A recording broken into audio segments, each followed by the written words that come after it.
They said it couldn't be done.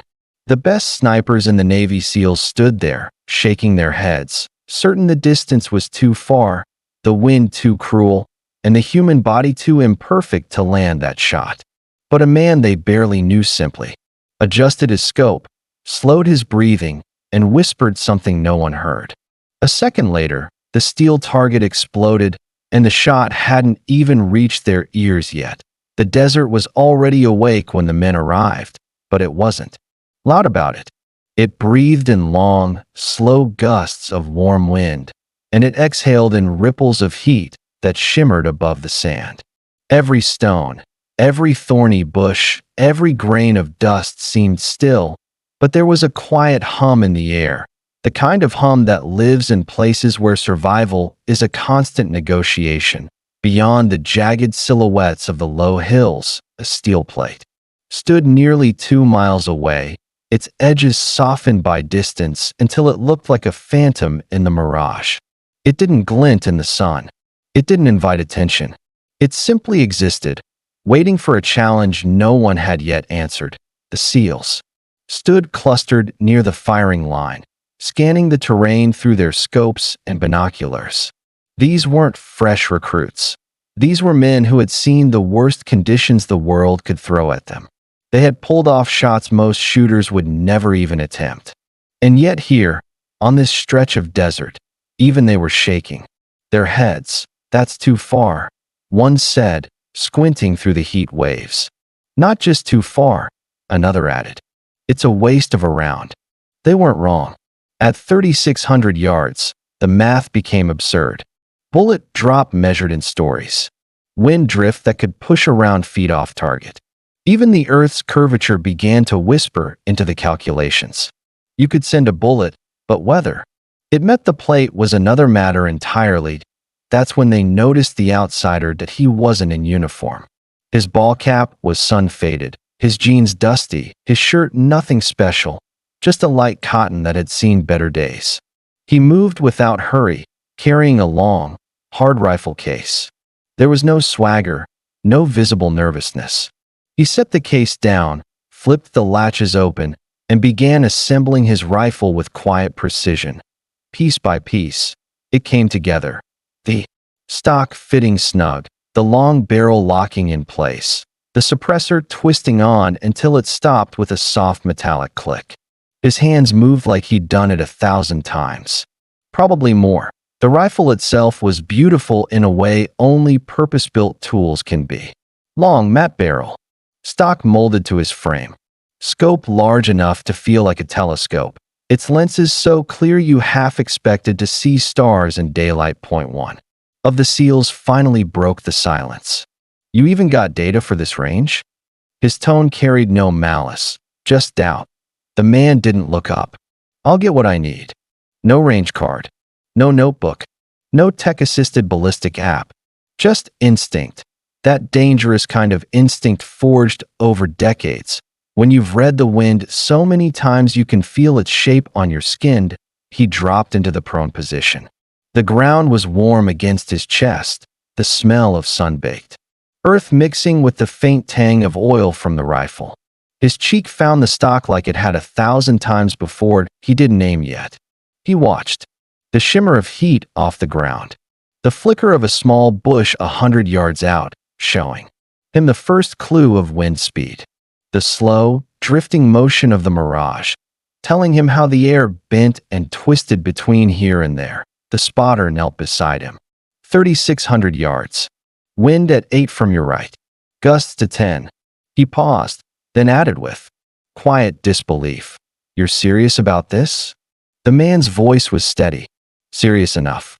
He adjusted his elevation turret, click by click, then his windage, making corrections so minute most wouldn't bother. The SEALs leaned in now, drawn despite themselves. The idea of witnessing an impossible shot is a lure no true shooter can resist, even if it's to watch failure up close. The man inhaled slowly, then exhaled, letting the breath empty completely. The desert seemed to wait with him. The trigger broke like glass. The rifle gave a deep, restrained bark. Dust puffed near the muzzle. and the brass casing spun to the ground with a faint metallic chime. The bullet was gone. Far, far gone. A speck of copper and lead tracing a perfect arc through the sky. At that range, the bullet's journey wasn't just a flight. It was a pilgrimage. Point 1 Mississippi. 2, 3, 4 then. Clang. Sharp. Clean. Undeniable. The steel plate quivered, swaying slightly on its stand. The men froze. The sound of the impact had reached them, but the echo of the shot itself hadn't yet arrived at the target. For a moment, the world felt out of order, and one cheered. Not yet. They just stared at the man, waiting to see if he'd smile, laugh, pump a fist. He didn't. He simply ran the bolt, chambered another round, and settled in again. Second shot. Same breath control. Same patience. The trigger whispered its release. And again, the plate danced. Out a chuckle rose from one of the SEALs. Hell, I wouldn't have believed it if I didn't see it twice. Only now did the man glance over. Thing about long shots, you don't take them for the crowd. You take them for the wind. It was an odd thing to say, but it carried weight. When they packed up later, one of the younger SEALs couldn't help asking, "Where'd you learn to shoot like that?" The man hesitated. His gaze drifted out past the horizon, somewhere beyond where the target had stood. "Long time ago," he said, "before I knew what I was learning. It started when he was a boy, on a small, windswept farm in the middle of nowhere. Money was scarce, and the rifle in the family's closet wasn't for sport. It was for putting food on the table. His father taught him early. A missed shot meant an empty plate. The fields became his training ground. The wind out there was never still, always tugging at your aim. He learned to watch how the leaves turned their undersides before a gust, how dust devils announced themselves by lifting a single thread of hay. By the time he was 12, he could drop a jackrabbit at 300 yards with iron sights. But it wasn't just skill. It was patience. He learned that sometimes the right shot wasn't the one you took quickly. It was the one you waited for, even if it never came. Years later, in the military, he refined that patience into precision. Hours in the prone position until his muscles screamed. Drills in cold rain, in dust storms, in darkness. Reading the wind in languages most people didn't know existed, he served his time, did his tours, came home. But the rifle never left his hands for long. Not because he loved the weapon, but because he loved the problem. The challenge of marrying human imperfection with the mathematics of a perfect shot. Back on the range, the men were still talking about what they'd seen. Not because of the distance, not because of the difficulty, but because of the silence in the man's success. There was no boast, no speech, just a quiet understanding that mastery isn't loud. It's measured, deliberate, and deeply personal. As the man walked away, the desert wind picked up, brushing past the steel plate far out in the distance. It still swayed ever so slightly, catching the sunlight for just a moment before becoming a ghost again.